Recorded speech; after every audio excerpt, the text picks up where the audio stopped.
मामा, अब हॉस्पिटल नहीं गई? नहीं, बशीर को खाना देकर भेज दिया, थोड़ी तबीयत ठीक नहीं है। तो फिर आप भी खुद का चेकअप करवा लेती। नो इट्स ओके, तुम्हें तो पता है हॉस्पिटल में बंदा जाता है तो वैसे ही अच्छा भला इंसान भी तबीयत खराब कर देता है। आपसे एक बात करनी थी मामा। बोलो। पापा को अभी रिकवर होने में टाइम लगेगा। मुझे भी बिजनेस में कोई इंटरेस्ट नहीं है। सब कुछ तो जरियून नहीं संभालना है ना। तो जरियून ही तो संभाल रहा है। संभाल तो रहे हैं, लेकिन अभी जरियून के पास कोई पावर नहीं है।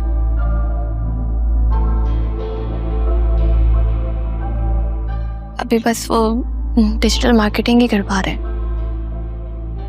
बिजनेस में 1000 प्रॉब्लम्स होती हैं, फाइनेंशियल इश्यूज होते हैं। अब इसके लिए बार बार बाबा को तो नहीं परेशान कर सकते ना।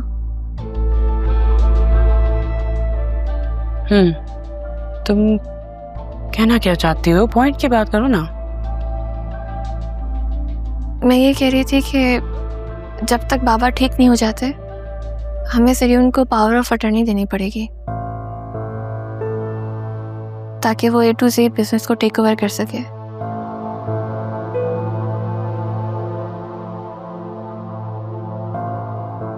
ओके, लेट योर फादर कम। 2-3 दिन में वो आ जाएंगे।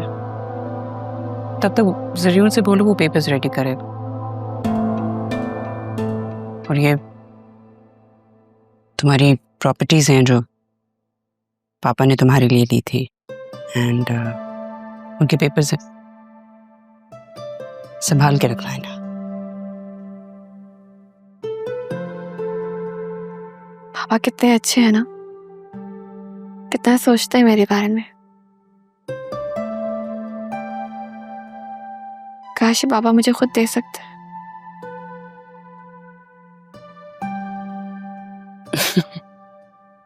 क्यों? मामा ने ये पेपर्स दे दिए तो अच्छा नहीं लगा?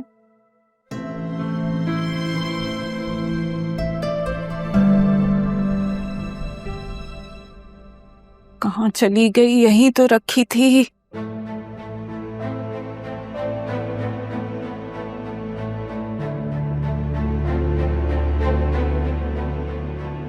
क्या हुआ? नहीं मिली? क्या? फाइल? कौन सी फाइल? इस मकान की फाइल, जिसे तुमने स्कूल की कागजी कार्रवाई कहकर धोखे से मुझ पर ब्लैंक पेपर पर साइन करवाया था, क्योंकि तुम्हें लगा कि फाइल हासिल करने के बाद इस घर को बेचने का तुम अपना ख्वाब पूरा कर दोगी। क्या मतलब?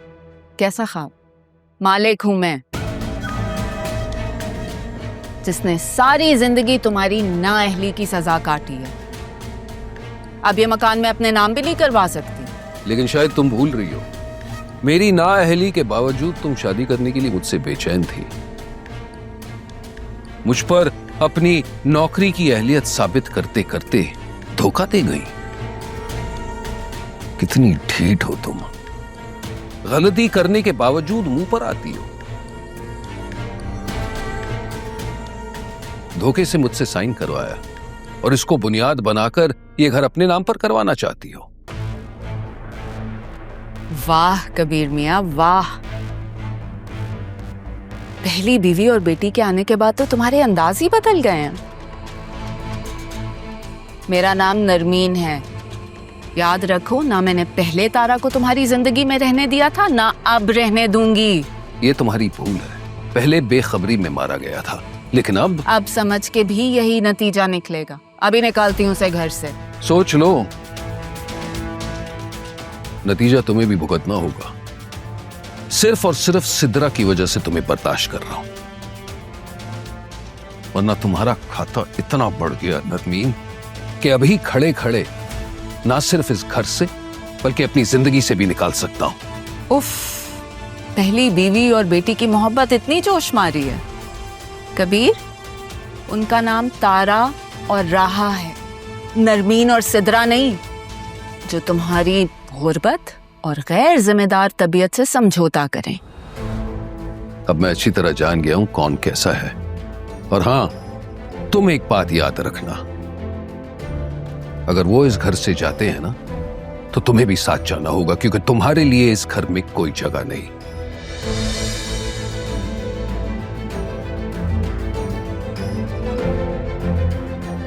हटो।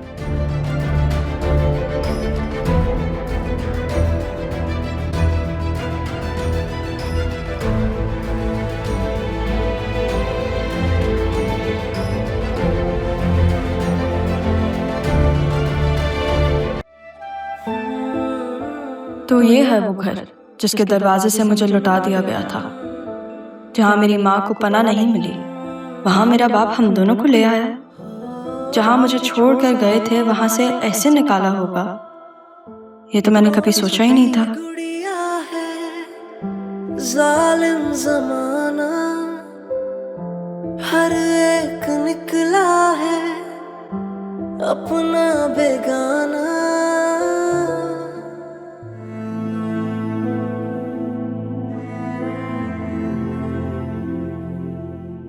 बेटा, बेटा एक बार मुझे बाबा कहकर पुकार दो।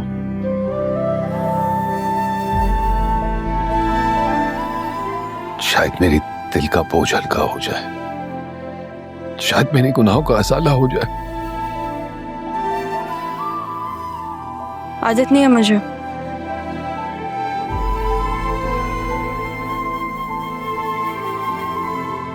फॉर्म्स होते हैं ना जिन पे गार्डियन लिखा हुआ होता है,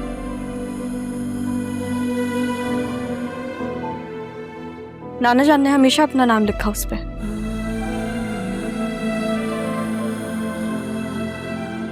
मैंने कभी नहीं पूछा क्यों, क्योंकि बाप का होना या ना होना इस चीज का एहसास था ही नहीं मुझे। मेरे इर्द गिर्द तो हमेशा मामू और नाना जान ही थे। बेटा, मैंने ये सब कुछ किया क्योंकि मुझे लगा कि मैं मजबूर था।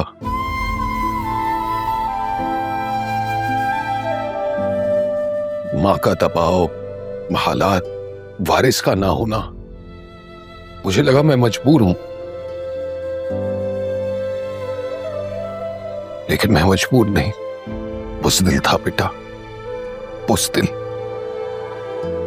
शायद किसी की बद्दुआओं में आ गया था। लेकिन मैंने तो आपको कभी बदुआ दी ही नहीं, दुआ भी नहीं दी मैंने आपको, लेकिन क्योंकि आपका पता ही नहीं था मुझे।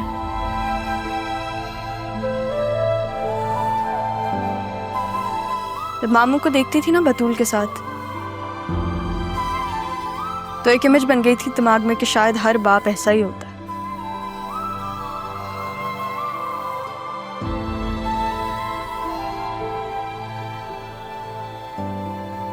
लेकिन फिर जब अपने बाप के बारे में सोचती थी तो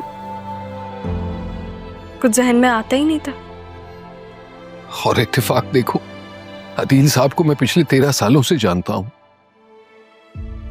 मैं तो कभी तसव्वुर भी नहीं कर सकता था कि मेरा उस शख्स के साथ कोई ऐसा रिश्ता निकलेगा। नाना जान की डेथ के बाद मैंने अम्मी से पूछा आपका। उन्होंने मुझे कहा था कि जिस इंसान ने तुम्हें 2 लम्हे देखना गवारा नहीं समझा, तुम उसको क्यों जानना चाहती हो।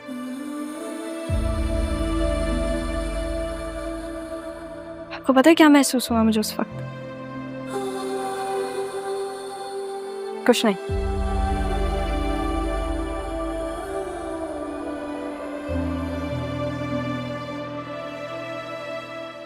कुछ महसूस नहीं हुआ, क्योंकि मुझे कभी तसव्वुर था ही नहीं। बेटा, मैं गुनहगार हूं बेटा, तुम्हारा भी, तुम्हारी अम्मी का भी। मैंने तुम्हें कभी देखा तक नहीं, नाम नहीं दिया, तुम्हारे साथ कोई वक्त नहीं गुजारा। मैं बस माफी मांग सकता हूं बेटा, मैं इस उम्मीद से कि मेरे नाम को